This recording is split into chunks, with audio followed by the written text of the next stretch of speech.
Oh my goodness. Hi everybody. Welcome to episode number, I believe 27 or something like that. Artist on Lockdown. We're hanging and banging with legendary performers, musicians in rock and roll. I've got my brothers that are going to join me in a minute. And we've got two special guests tonight, as we do every week. But these two guys, you want to talk about guitar gods? We're talking about these two guys, Elliot Easton from the Cars, and of course, Mark Farner, Grand Funk Railroad. Let's bring my brother to the microphone right now, hanging and banging with the drummer, legendary iconic drummer from Black Sabbath, Dio, and last in line, Vinny Appice. How you doing, buddy?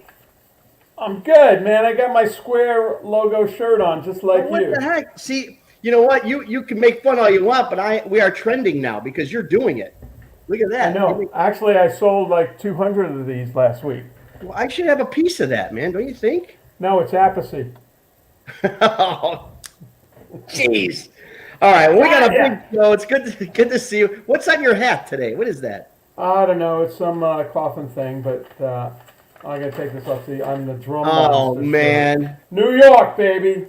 Drum monster. Hey, let's bring our big brother on the air from Vanilla Fudge, Jeff Beck, Rod Stewart, and Victoria's and his sister's shirt. His sister's shirt. Carmine Appice. That shirt. Let me just tell you, it beats all the other ones. Dude. Come on, dude. All right. I left my turquoise necklace home. I forgot it. Well, so where are you getting all these shirts, and do they come in kid sizes? I had these shirts in my closet from, gig days that I don't wear them anymore, but I wear them on this shirt, just to bust balls. And that's happening. Hey, you know what? Just so we got something to talk. So we got something to talk about. You know? Yes. How's you guys' weeks? Okay, you still hanging in there? Yeah, good. Yeah. Except for my computer that took a dump, and I had to get Vinny on the phone and into my computer to try and fix it. And He called me about 12 times, about 6, 7 texts. He couldn't sleep that night. Yeah, I couldn't sleep. I was filming my drum book videos, and it took a crap right in the middle. I had 4 done. I had 4 more to do. I had to cancel it the next day because I couldn't reach Vinny because he was busy watching The Crown. I told him tech support ends at 7 p.m. Pacific time. But Vinny, how did you? Okay, you're a drum monster. Unequivocally, you are. A drum monster. How did you become an IT tech monster? Because I got my first computer in 1995, and I was like, "Wow, look at this! How does this work?" And then I just sat. I was off tour for a bit, and I just sat there, and I broke the sound. The sound didn't work, and I had to fix it. And I got intrigued with it. Then I started reading books, this and that. And then you took a course too, didn't you? Then I did the Microsoft Certified Engineer course and Cisco routers, and I just got hooked on it. I love it, and I started building them for people and companies and stuff. Really? So is that like an official side gig of yours? Oh yeah. At one point, I was doing like 4 or 5 different companies, big networks and stuff, and. Yeah, well, how I still cool is do that? A couple of them now. How cool is that for the company to say that their computer system was built by the drummer of Dio, Black Sabbath, the last in line? That's right. And they still call because I take good care of them. I know, how to restore everything back to the way it's supposed to look, not just wipe everything out and you lost your data. And he built my system that I record on. So. Yeah. So now, but would come with that system, a lifetime tech support came with that. Oh, right. Yeah, really. I give you a lifetime tech support. This is his way to paying you back, Carm, for putting him in business. Frankly, hey, I like the way you say. I give you a lifetime. when he went to England, when he was in the Fudge, and I wanted a denim jacket from England. I was like 12, 13. He never bought it for me, so now I can pay him back. Let him wait. Oh, that's nice. Hey, we got a big show tonight. These two guys, man, I tell you what, every week we get these great guests, and then we talked about these two guys coming, and I know they love the Arcada, very good friends, and I'm going to bring them to the microphone right now. You've known this guy forever. Let me tell you, one of my favorite guys, absolutely. Let's bring on Mark Farner from Grand Funk. Come on, buddy. Yeah. Hey, Mark. Hey. up, Good dude? to see you, Legend. Mark. Brothers. Legend Come in on. the house. Yeah, man. Really. It is good to be seen. This is Yeah. one of the happiest guys in rock and roll, man. I tell you what. And the face you make of sheer enjoyment when you're on stage, playing that guitar and messing with the people, it's fabulous, man. We should Yeah, do man, a show. We should do a show on that. Rock and roll faces. Vinny makes a good one when he's playing. It's like, Yeah, he does. He's banging those things so damn hard. that's That's right. right. So how you been, Mark, through all this craziness? What's that? Wow, what was that? Okay. Is it Ron? Is it Ron? Yeah, I think it's Ron. Mark? Wow, we never had that before. I don't hear anything. There was a message that came up across the bottom of the screen, and when that came up there, that noise came up. Oh, really? Yeah, what Yeah. what did it say? What did it say? I didn't even notice it.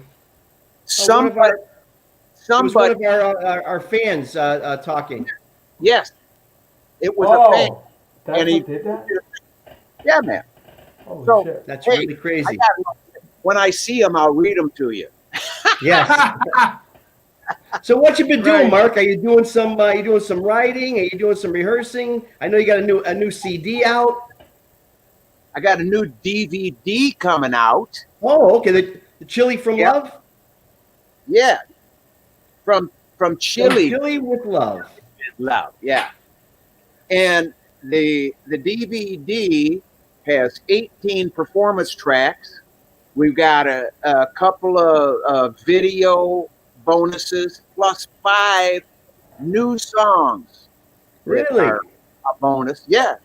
Just for that, people ought to buy the thing. Well, there's you got a special Black Friday deal going, don't you?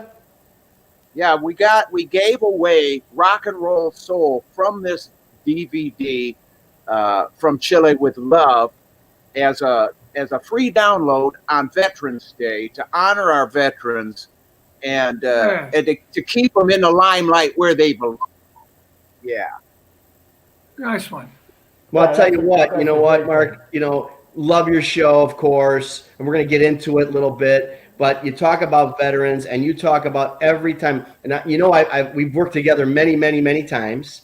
I'm very fortunate, and I've seen your show many, many, many times. And each time it hits me just as hard as the last time when you do the whole tribute to the veterans, and then the whole, I'm your captain, that whole part of your show. That's absolutely just wonderful. It really, really is. You touch so many people with that. Well, it's the love, brother. I'm using the love that is inherent in each one of us. We are made from love, and we've been persuaded to believe in some other shit. But we are nice, good little shits down in our hearts. I know I am. How's Lisa Hey, man. doing? Carmine got that look on his face. Lisa's doing fine, brother Ron. Send her my best, please, please. Hey, we got another special guest that's going to bring to our little powwow tonight. You know him as a guitar god, definitely an undisputed guitar god from the Cars and so many other projects. I'd love to talk to him. Let's bring out our good buddy, Elliot Easton. Yeah. Hey! What's up, Elliot? Hi guys. Hi Mark. Hi Carmine. Hi Hey, Vinny. dudes. Hey, dudes. So Good to see you, brother. So Oh, I how like have you that been, Brooklyn. Elliot? I like the Brooklyn hat. Brooklyn hat. Yeah. Yep. Born on Cropsey Avenue, then. So what's Hey, been keeping you sane during all this, Elliot? Well, along with Vinny, The Crown. Yeah. Oh, me too. I started watching it last night. But my wife and I try to find a few series that we both enjoy because she, given to her own devices, she would watch home remodeling shows and Real Housewives on Bravo.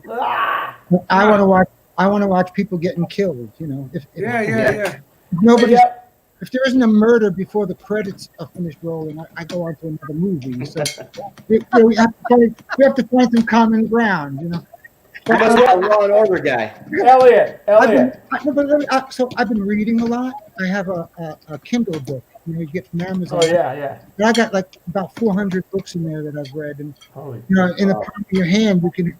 You remember we used to go on the road and take stacks of books and magazines to have something to buy ourselves on the plane. And this thing is unbelievable. I can have it all in the little palm of my hand. And so I've been reading a lot. I've been playing guitar. I guess the usual stuff. Trying to stay safe. We have a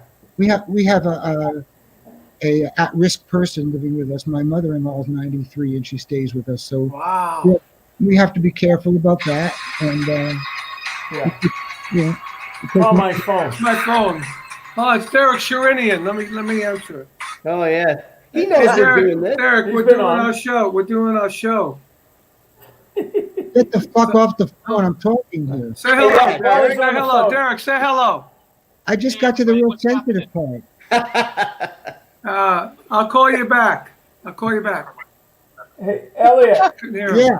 Hey, Elliot, what does Brooklyn and pantyhose have in common? Oh, I give up. What? Flatbush. Oh, There's a section in Brooklyn called Flatbush. Hey. That's Vinny, an stick to IT.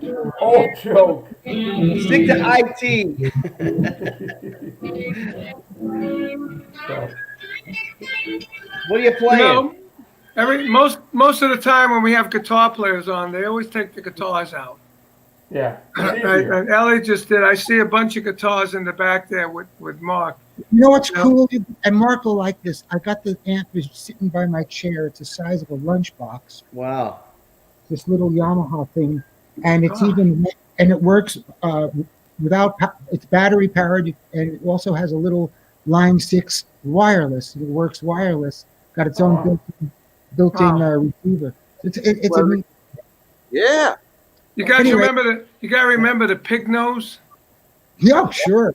Yeah. Right, remember that? That little amp was about this big. Yeah. Hey, Oh Mark. gosh. Mark, you remember when you could unclip the pig nose and open it a little bit and get a little bit like a wah-wah sound? So Yeah. one time in the studio, we wanted to get like a chorus effect, and I had them gaffer tape the jack onto the pig nose so you could swing it so it wouldn't pull out.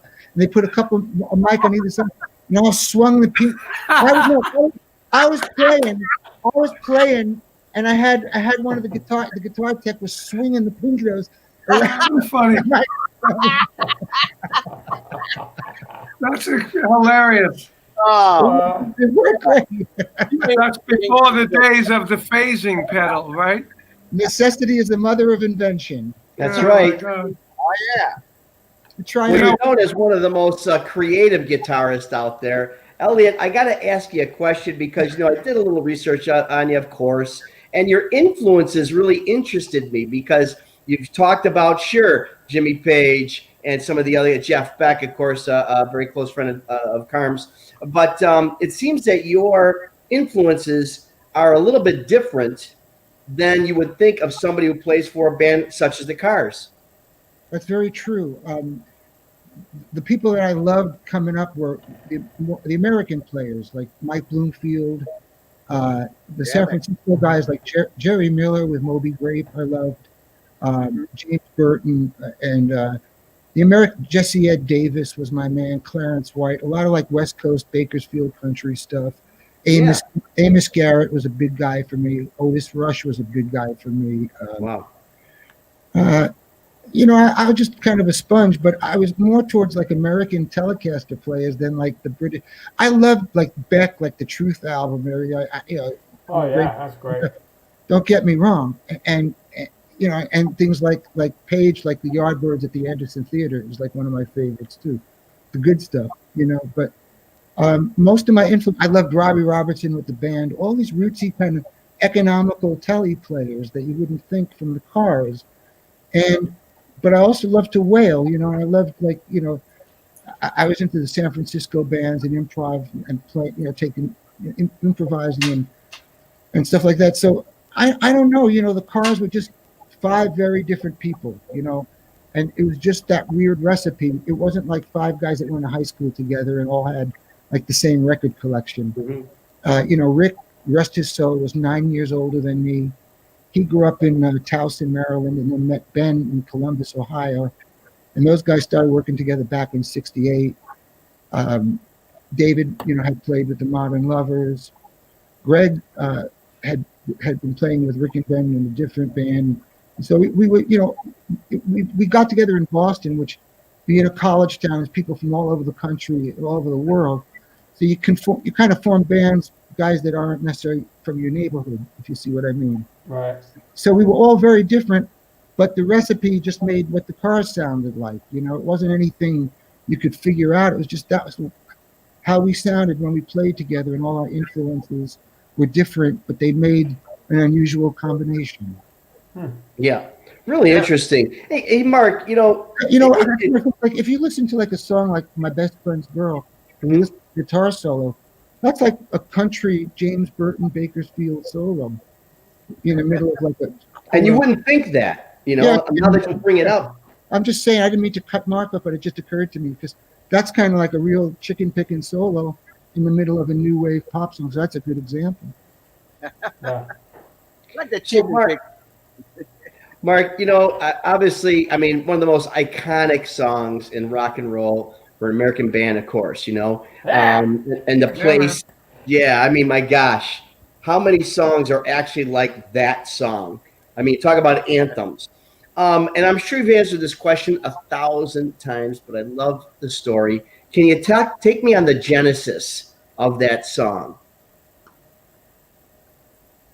Lynn Goldsmith, who was our publicist, said to us, riding to a gig in the limo, she turns around, she says, "You guys need to do a song. You need to write a song that is about who you are. You guys are an American band. You guys got to write the song." So Brewer wrote lyrics.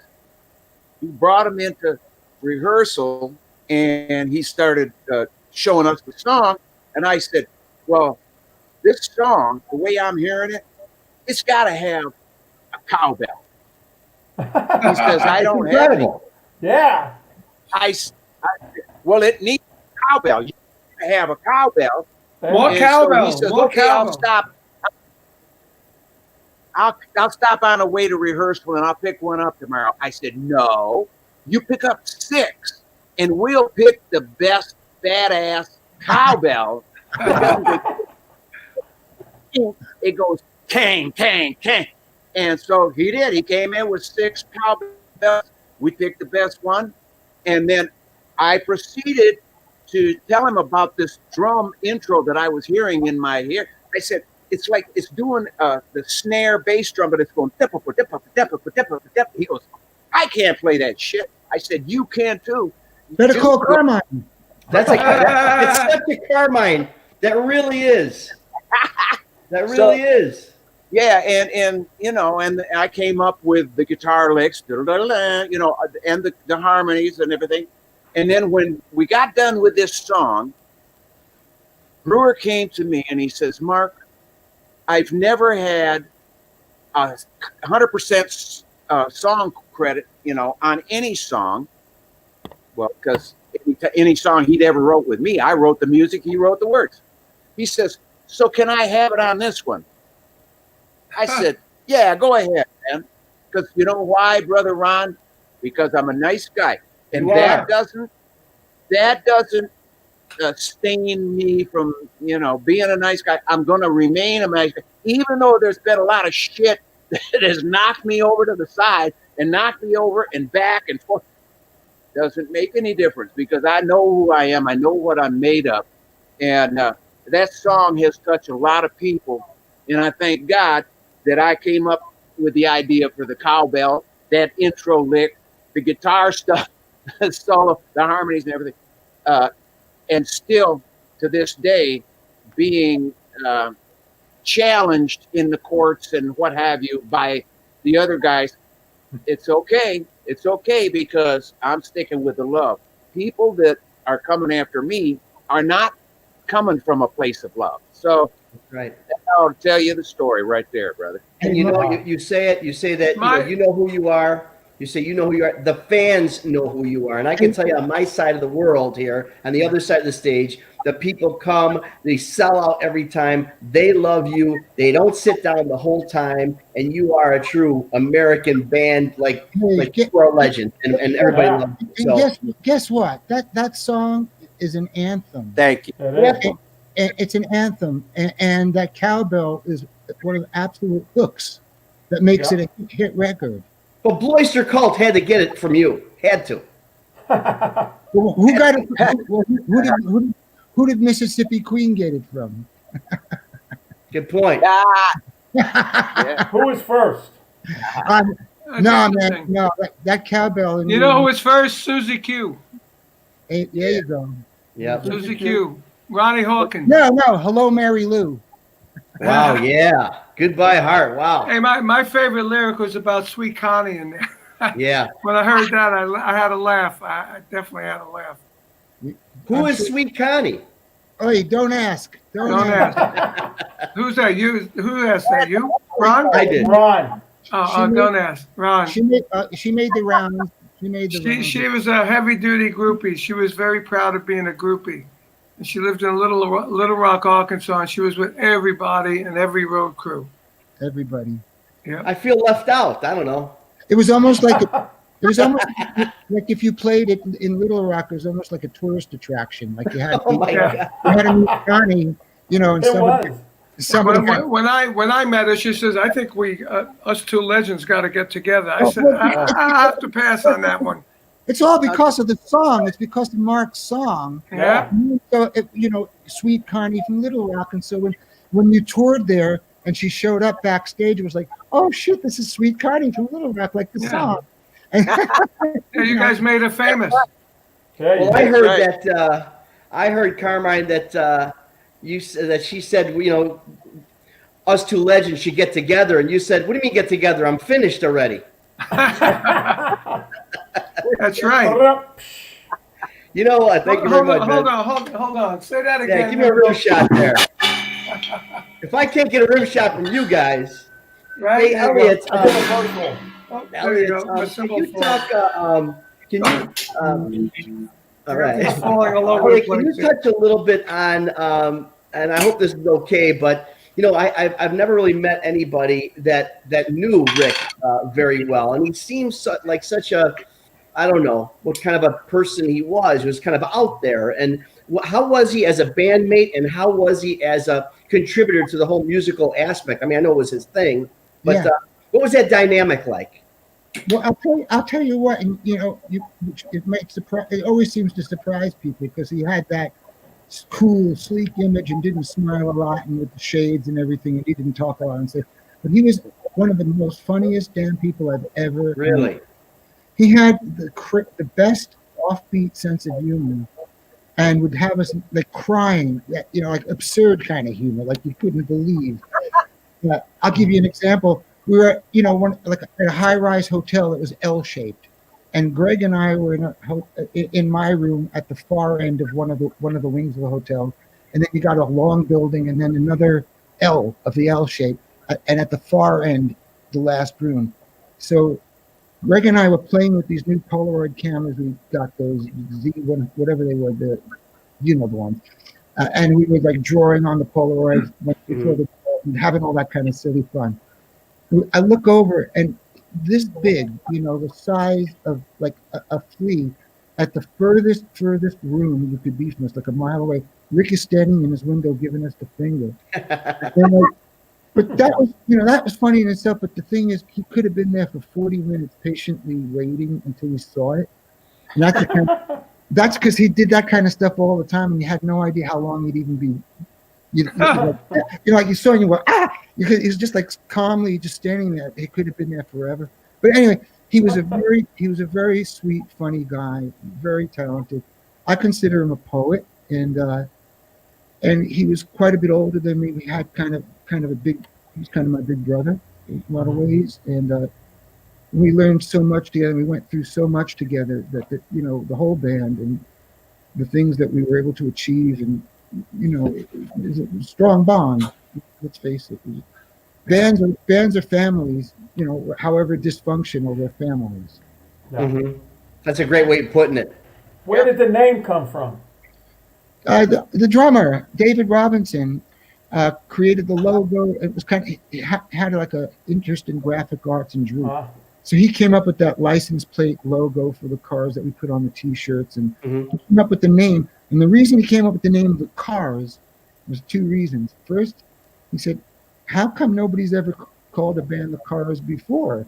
Because all rock and roll songs are about girls and cars, and, rock and roll. So it's a great name for that. And then he said, the shorter the name, the bigger the letters could be on the marquee and on the T-shirts. That's a good idea. So at the most extreme, you have U2, just two big things. And so it could be huge on a T-shirt or huge on the marquee, just it's two letters. So the Cars was very simple and could print really large and showed up real good. And he had all kinds of neat, kind of interesting ideas that way that he thought about. It's kind of like Dio. Yeah. 3 letters. Yeah. As well. You can put it big and. And he always worked with the art department at the label to work on the covers. He got Vargas, the great Vargas from the Esquire pinups. Oh yeah. To do the Candio cover. Yeah, that was good. Oh, Vargas did the Candio cover? Come on, Ron, you didn't know that either? Alberto Vargas. Me neither. He came out of retirement to do it. Him from the 50s from the Esquire calendar. Yeah. Awesome. You know who I mean, right, Mark? You know the pinup girls from Esquire. And he was wonderful. He came to the Universal Amphitheater when we played. He's an old man. But, of course, he loved being surrounded by beautiful girls, and he'd never been to a rock and roll show. He had such a good time. He was a sweetheart. Yeah. That's cool. I saw you guys there. At Yeah? Universal. Yeah, I was there at Universal. I was your guest probably. You probably didn't know then. When it was back when it was still an amphitheater. Yeah, the amphitheater. Yep. Yeah. Well, when you guys were out there, Elliot, the Cars had such a unique sound, and it was part of that whole 80s vibe. But was it something that you guys conformed to what was happening around you, or do you feel that you were one of the entities that really started that sound? We never thought anything about it. That is all, like, as I'm sure the other musicians here will agree, that was down to journalists coming up with something to call it. We were just trying to make good music. We didn't have any name for it. We weren't trying to be part of any movement. We didn't consider ourselves a punk rock band by any means. I've been playing music since I'm 3, and my mom's a Juilliard trained singer. I ain't no punk rocker. Okay. Hell no. I studied arranging and composition at Berklee College of Music. Elliot played on my Guitar Zeus record too. He played on a song with Bob Daisley on bass, and he surprised the hell out of me because he played his ass off. I didn't know he could play as good. But these terms like new wave and punk, like I didn't know what they meant. Like, what is new wave? It was like anything that came out in 1978 they called new wave. They even called Tom Petty and the Heartbreakers and Cheap Trick and Elvis Costello and Cars. They called all them new wave, not just the skinny tie bands with My Sharona. They called all bands that were just trying to make serious music new wave. Just because we came out in '78, I didn't have nothing to do with new wave. I called it permanent wave. And we'd all been doing it a long time and made records. Mark, you can relate, dude. I grew up on Upbeat and Cleveland and Detroit, and I remember all that. Now Ben Orr was in the Grasshoppers, and he was on Upbeat, I think, and they have great roots to the Midwest. Those guys. I love his voice. He had a great voice. Oh, very unique. Ben had a lot of cool elements to it, And he was the cool looking. He was a rock star looking dude. He was so tall. He was so good looking, Yeah, very handsome guy. Yeah. And sweetheart guy, just a Polish street kid from Cleveland, from Parma. I used to hang out. I hung out with him in L.A. in those days, in '78, '79. Great, just and he was a nice guy. He had a girlfriend that was a friend of one of my ex-wives. I see. Notice I said one of my ex-wives. It's hard to keep track of you, Carm. Hey, Mark, Closer to home, again, another, what can you say about that song? But it's so interesting because it's actually kind of complex. Two complete different movements. Is that something you set out? Were there two songs in your head that you just decided, I need to connect these two? Is that how that happened? No. No. In plain English, Ron, no. No. That would be great on a T-shirt. Only 2 letters. No. That's a small. good- You can make it real big. Yeah. Understood in When I any got that language. song, I got it, and I got my cup of coffee going, and I'm looking at the horses out in the pasture. I pick up my George Washburn Elliott, man. I was American-made Washburn, brother, and it was loud. It was the shit. And I started playing, and I went, wow, what's that? And I went to the other room to grab this legal pad because I had written words in the middle of the night. And I said, maybe that is a song. So I brung the words out, put it on the table, and started playing. And I hit that inversion of that C chord that I'd never grabbed it before. But man, it sounded so good. I said, what the hell is that? That's definitely going in this song. And so I sing the song, and I started, when it gets to the minor, am I in my cabin dreaming? I say, oh my God, yeah, that's, that we could take it off. And that's where it makes a little departure, what you're talking about, Onesti. So when I took it to rehearsal that day and I showed the guys, both Don and Mel, they said, Farner, you wrote a hit, man, that song's a hit. They were right. Yeah. Hey, Mark, can I just tell you something? Brother. As a high school kid growing up in Long Island, used to listen constantly to WNEW, Scott Mooney, so, Jonathan Schwartz, Alice and Steve. They played that song. My God, had to be, I don't want to say even heavy rotation. It was on constantly. Yep. They loved it over at NEW in New York. Were you aware of that? You must have been. I knew that we Gavin reports and, I knew we had some people in our corner there, but we took out that billboard in Times Square. It's one block long. I remember that. that's when you played Shea. That's when you played Shea Stadium, right? Right. But what happened, Elliot, was we were paying $50,000 a month for this billboard. The billboard workers go on strike. We get 4 months free. Oh, yeah. See? Some things are just meant to be, right? I forgot. You guys played Shea Stadium. You were the only ones at the time after the Beatles to play Shea Stadium. It was a big Wow. Oh, man. I forgot about that. That's a What year biggie. was that? Was that 69, 70, 71? Yeah. That's amazing because we played together at the Miami Pop Festival in 69, and you were we had Vanilla Fudge headline, and you were opening up. Yep. And 2 years later, you're playing Shea Stadium. That's pretty freaking amazing. Take us through that day, Mark. Sorry? Take us through that day at Shea, because very few people get to talk about that. Well, we took off from a heliport on the East River. Yeah. And we're supposed to be going to a parking lot and landing this helicopter, and a limousine is going to be there to pick us up. So we're flying, and we go right over Shea Stadium. Humble Pie, their debut in America was second base Shea Stadium. That was their show. And they had a place rocking. The whole damn thing. The stadium was doing this, brother. I'm telling you, it was bouncing. I could see, and I'm a long ways up in a helicopter, and the damn thing looked like it was just going to fall down. Wow. So we land in the parking lot. There's no limo. So we got a guy with us that runs down to the payphone on the corner. This is a long time before. So he gets the payphone, and within 2 or 3 minutes, we got cop cars all in the parking lot. We jump in the back of these cop cars, ride over to Shea with the lights and sirens going, and wow.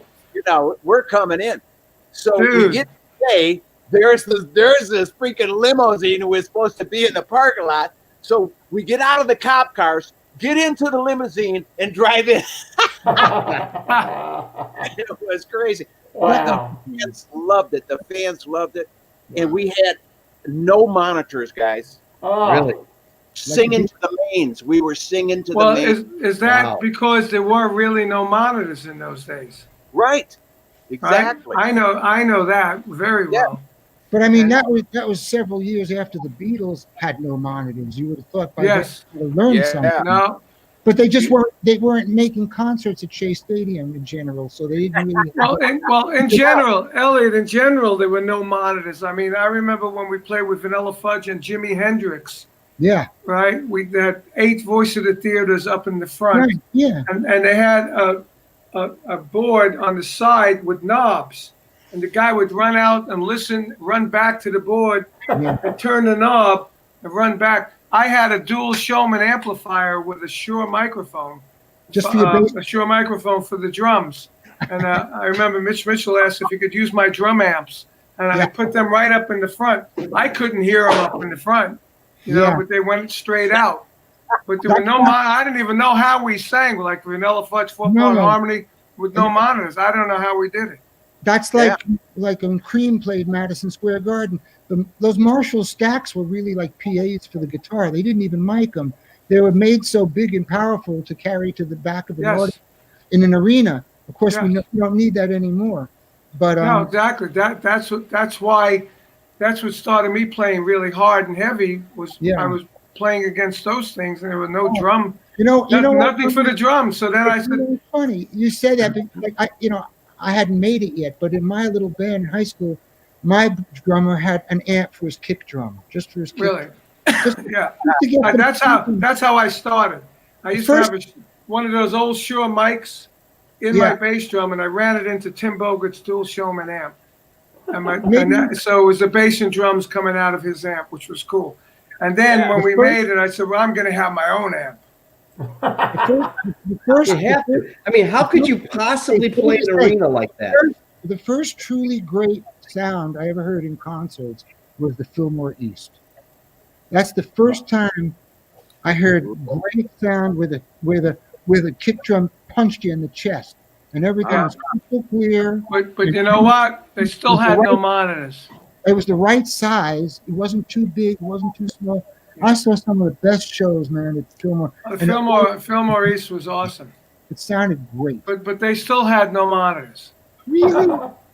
No monitors? No monitors didn't happen until I mean, when I was with Beck, you know what my monitor was? It was 2 Marshall PA cabinets turned upside down, one on top of each other. And there was a couple of little monitors up in the front. They really didn't develop the monitors until when I was at Rod Stewart 77. That's when I remembered monitors being good. Yeah. When we were kids, we all either used Bogan Challengers or Shure vocal disasters. Yeah. Right. But how could you possibly play an arena without any form of monitors? Good luck. By the time I came along, there was monitors. I guess you could ask me and Mark that one. They sucked, but we had them. Yeah, but there was no merchandise either, right? No merchandise. Nobody had T-shirts, nothing. Yeah. No. I mean, can you imagine if you guys had T-shirts at Shea Stadium, how many you would have sold? Oh, my gosh. Right? I mean, I personally didn't hear about T-shirts until Alice Cooper, like 1970-something, 73, 74. Yeah.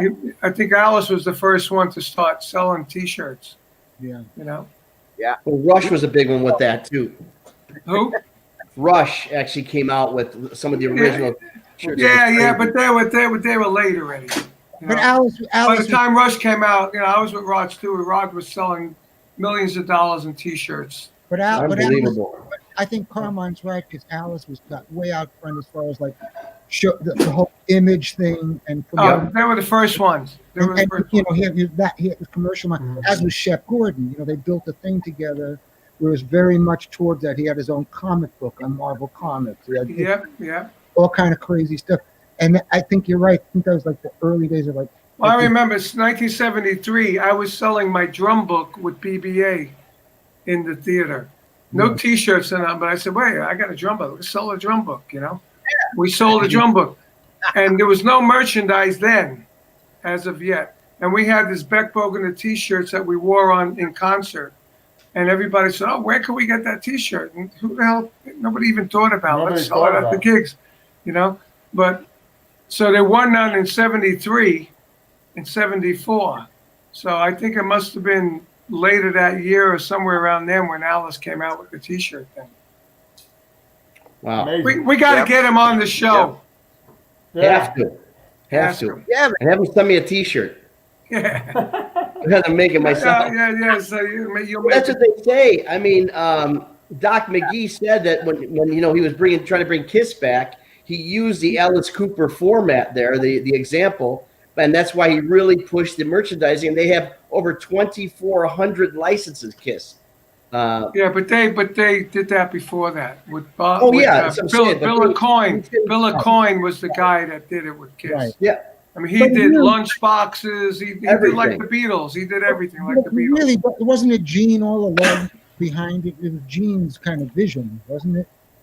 I don't think it was Gene's vision. I think it was more Bill's vision that transferred to Gene. That's my personal opinion. Because I was managed by Bill and Kiss back in 1975. Matter of fact, the very first arena tour that Kiss did, I played with Leslie West and we opened up for them. And I got to know those guys because they were all from Brooklyn, New York area. Yeah. You know, and they were doing it then, and that was like 1976. So between 73 and 76, the merchandise thing really took off somewhere there. Oh yeah. Amazing it took that long. Yeah. Hey, I know. Hey, Elliot, what are you got to have one of your favorite songs that you love to play, because some of those we got some additional sounds, almost that progressive rock sound almost to a degree. Is there one particular song that really you love to play? You mean a Carl song? Yeah. Well, I don't know that I have I guess the ones that are fun for me, like live, are the ones where I get to stretch out a little bit. Yeah. And so, always that was like the one called "You're All I Got Tonight," where I get to take out a solo and then cue them back in. You're all I got tonight. That was my spot to kind of take it out, go off the plantation, off the reservation a little bit, and then the other one was Dangerous Type. That was another one I could take a long solo. But I'll tell you the truth, I get the most satisfaction, and I worked really hard on the solos for those records, right? I like the compositions that I worked on, taking basic tracks and the cassette back to the hotel room and working on solos and coming up to writing them and really trying to make them great. And so when we played live, a lot of guys refuse to play just like the record. And I always do. I always play like the solo if I can, exactly like the record, because I always feel like Well, that's what people know it. They remember. Yeah. It's like a hook. It's so much more satisfying. And I get such a joy when they elbow their buddies and go, well, look, he's doing it. He's doing that solo, and it's so joyful. And I feel like it would be kind of cheating them not to, Right. What was that? Okay, I was going to say, what was that one that Ben sang? It was that bum, bum, bum. Moving in Stereo. Yeah. I used to great love that song, dude. Who's going to bring up Fast Times in Ridgemont High first? Wow, man. I used to love that song, that groove and that feel on that song. And his voice was great. Yeah. The song was great. Yeah. He was real. Uh-oh, here it comes. Here it comes. There we go. That's what we're waiting for.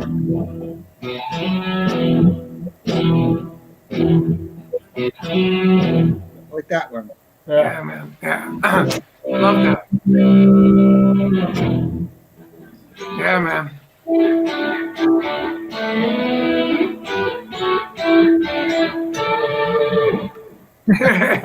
Love it, man. Love it. Yeah, dude. Hey, Mark, I one of the things that, especially these days, with everybody, a lot of this, political stuff going on, all these crazy things happening, but you've always stayed true to your appreciation for your Native American roots. And can you speak a little bit to that? What's as today's political environment, and we don't want to get too deep into that stuff, of course. But I mean, it's really interesting that you stuck to that, and it's even a big part of your shows on a regular basis. Well, my great grandmother, Elizabeth Koone, was full-blood Cherokee, and I've always been proud to have a heart that is led with a native blood, and it's my strong suit. And as long as I wore the armband on stage, and I've been, to all the different states, and Native American brothers and sisters would bring me like this ring, that's from a fan. I got so much stuff from fans. Yeah, brother. But the heart is the most important part.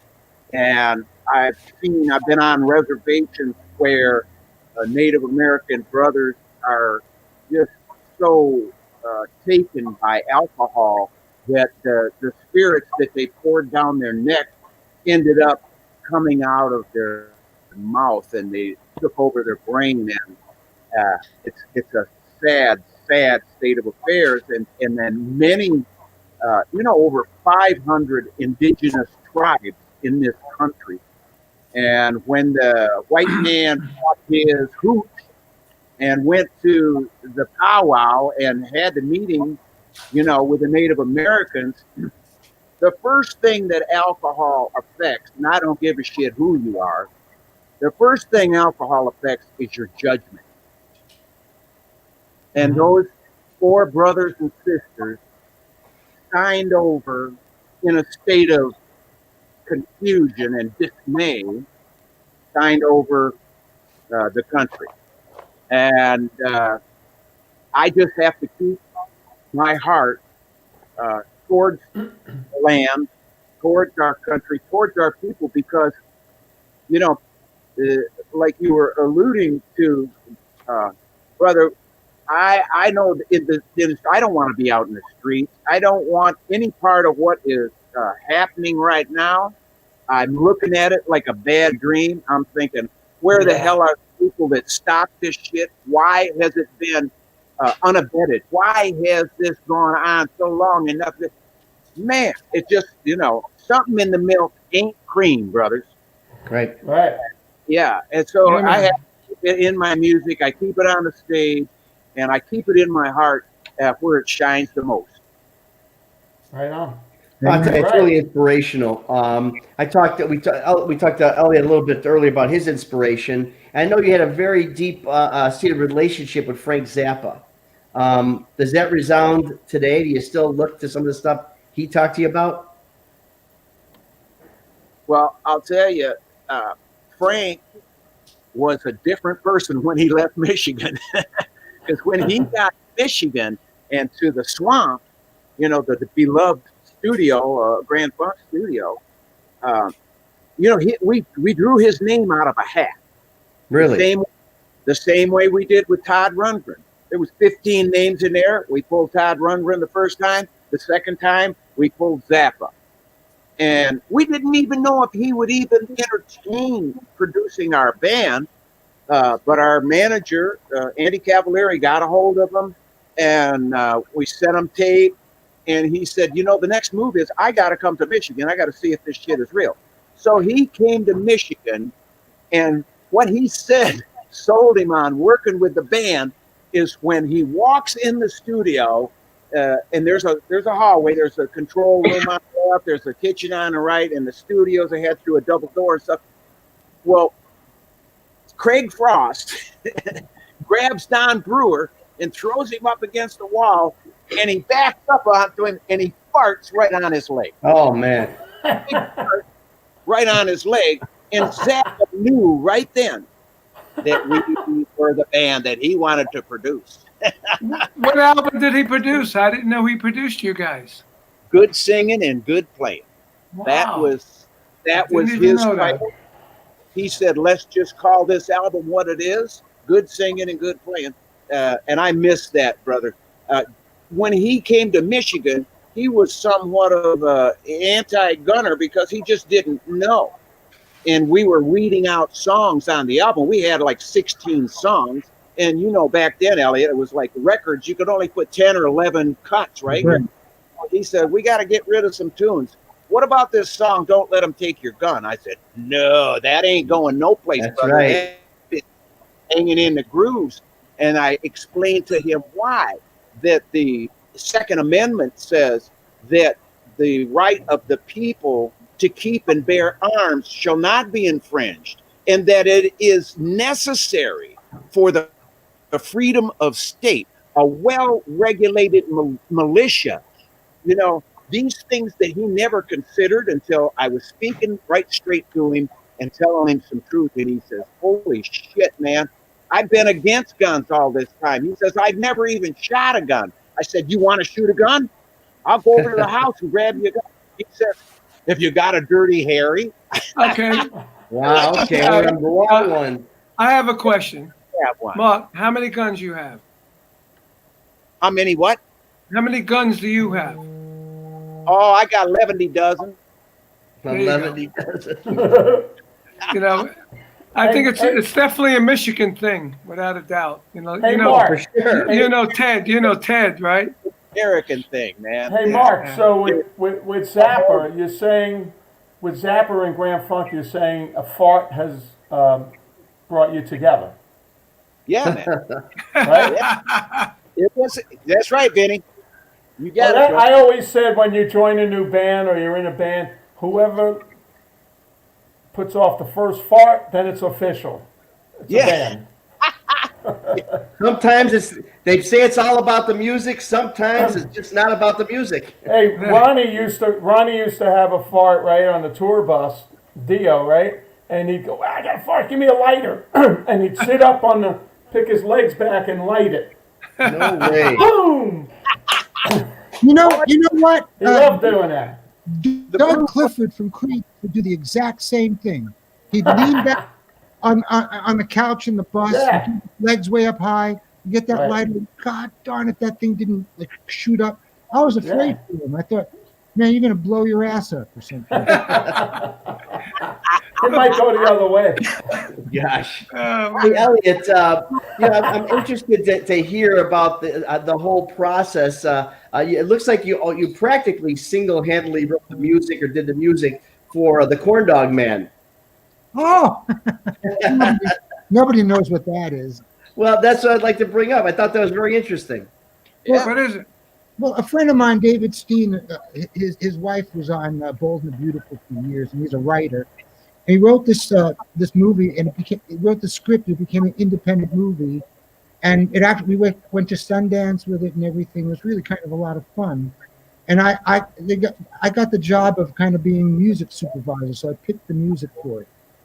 And so I had all kinds of crazy stuff like the Jive Bombers and like all kinds of doo-wop stuff, and maybe by the Chantels and any kind of everything I like, anything could be.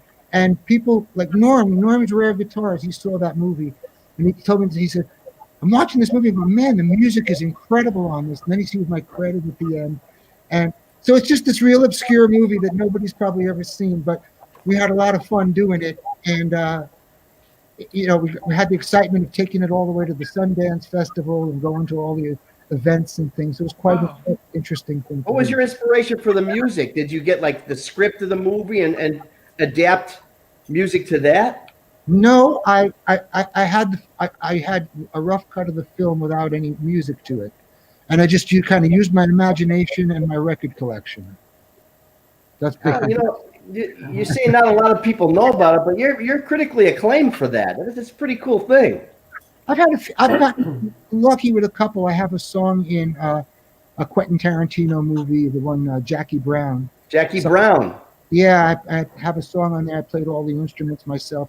In fact, I did it in my back studio, my last house, on one of those Akai 12 tracks that looked like yeah. like a Betamax tape. And I recorded that thing, and it's in a Quentin Tarantino movie. I'd love to do more of it, but you know how it is, you fellas. Like, it's hard to change horses in the middle of a stream. I mean, you get known for a certain type of career, and Yep. even you may be very knowledgeable about a lot of things or encyclopedic knowledge. It's a young man's game, and it's hard to break in and start a new career. So I tried, to do some of this music supervision, but it's kind of like people use the same people they usually use. That's Sure. But I do, you know how it goes. But I enjoy that. I do enjoy it. Yeah. No, it was really, really good. You guys got to check it out. I thought the music was awesome.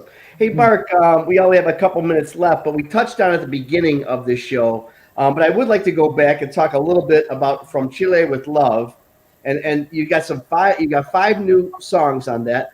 What are the songs about? Tell us a little bit about that. Yes. 5 new songs, and then I heard. We bring it up here. I'm asking you to tell us a little bit about those 5 new songs on the new DVD. Well, there's one that is going to come in the form of a video. It is titled "Never and Always," and it's man, it is for this time that we are all going through right now. And I wondered where the hell is this song coming from? But "Never and Always" will get to your heart. It will definitely get to your heart. I did some things where boys, you sit down to your computer and you start to put some stuff down. And you're thinking of a groove, and it turns into this song turned into that song, and the rain came down, and the rain did come down, and it's a song on this DVD. Just some things out of the computer, but there's a couple of songs that are produced, and not by me on my computer, but are actually produced that are, they're radio worthy stuff, but the lyrics are all from the heart, loving and touching people, and wanting this world to straighten up, and let's snap out of it and look at each other like we're kin. Everybody. I don't care what color you are. I don't care what creed you are. We're all human. We all bleed red. We got one God, and that is love. Well, all your stuff has been inspirational since the beginning, man. I'm sure this DVD project will be just like all your other music. Fans on Cyber Monday can go to talkshoplive.com to see Mark talking all about this new DVD, From Chile with Love. And wish you the best with that, brother. Thank you. It's November 30th, Monday, November 30th. Talk Shop Live, 8 Eastern. Awesome. Perfect. Well, Elliot, what can we say? Mark, what can we say? Thank you so much for being on Artists on Lockdown. Ron, before we leave, can I talk about something? Oh my God, please, Elliot, please. I have an album out that just came out a few weeks ago. Really? Yeah, and hey guys, let me talk about but it's a great little band. It's called the Empty Hearts, and it's got Clem Burke on drums from Blondie, and we got Wally from the Romantics singing lead and playing harmonica and guitar. And Andy Babuke from Chesterfield Kings, the guy who wrote the Beatles yearbook and the Stones yearbook. Yep. It's a really cool band. Eddie Stasium produced it, and it's just, it's like all of our influences. Our second record, we wanted to make a kind of record that you like, that we used to listen to when you guys were making records and I was in high school, where you'd get the record home and go to your friend, whoever's bedroom had the black light posters and the parents' school. Like an important new record came out. Like you go to the record store, right, and you'd say you'd get like Beggar's Banquet just came out, okay? Yep. Or whatever, and the White Album, and you'd go to your friend's house, maybe fire up a little something, and listen to the record, and you would, but it was a shared experience, is what I was trying to get to, where you'd listen with your friends, and you wouldn't even talk. You would look at the album cover and read all the notes and try to learn as much as you could about it, and all the inserts and pictures and lyrics, and you didn't even talk till it was over. And we wanted to make a record that was kind of like that. Not that we could make a revolver or something, but just the idea that a record that sets you off in one place and sets you back down in another place. and kind of takes you on a little trip. So we tried to do that with this record. We kind of expanded on our influences and got a little bit more psychedelic and a little bit more instrumentation. There's mellotrons and all kinds of interesting things going on there. And Cool. it's called the Empty Heart second album, and so maybe some of the listeners would be interested in checking out some of our music.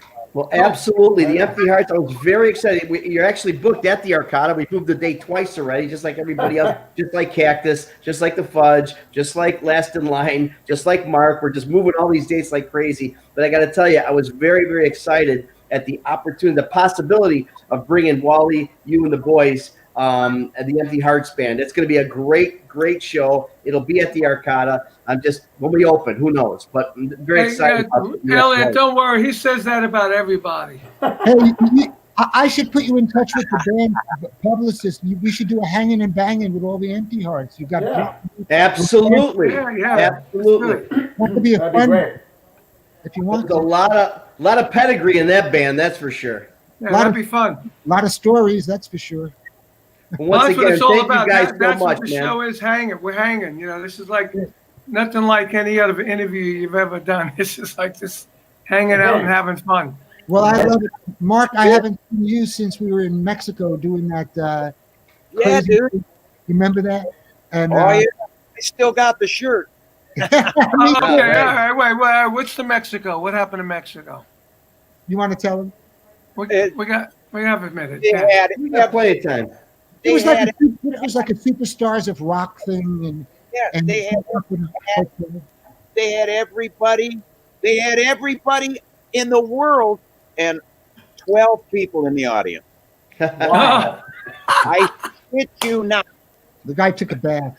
Oh my God! Oh, it was lovely. It was in Puerto Vallarta at a really nice hotel. Yes. You know. Wow. Anyway, that's the last time I saw Mark, and we kind of got to be real friendly up there in that courtesy lounge that they had for us. We started playing acoustics and singing songs and having a good time. Yeah, man. Cool, man. Ron, Yeah, Mark. Let's say something. Thank the fans, the listeners, the watchers for the comments that were coming in on the bottom. Sorry we couldn't take none of those questions, but God bless you. Thank you. Man. We're here. You are the reason that we are here today. That's right. God bless you all. We love you. And that's why guys like you, that's why guys like all of you have the longevity, and you're still at it, and you're still relevant, and you're still popular, and still filling the audiences, filling the venues, because you appreciate the fans, man. Oh yeah. And a lot of the guys today don't. I'm just here to tell you. And you guys give and very generous. What are we gonna do without fans? Without people who want to hear our music? We'd be nowhere. Right. Well, thank God you guys know that, because some of the other guys don't. So, but I wish you guys good health, and safety to you and your families. I'm lucky to be with my brothers Carmine and Vinny every week here, Thursday nights, hanging and banging, artists on lockdown. Everybody like it, share it. I want to thank Love. I want to thank Ben Wheeler. Next week is Mark and Elliot. All the best to you guys, brothers. Yeah.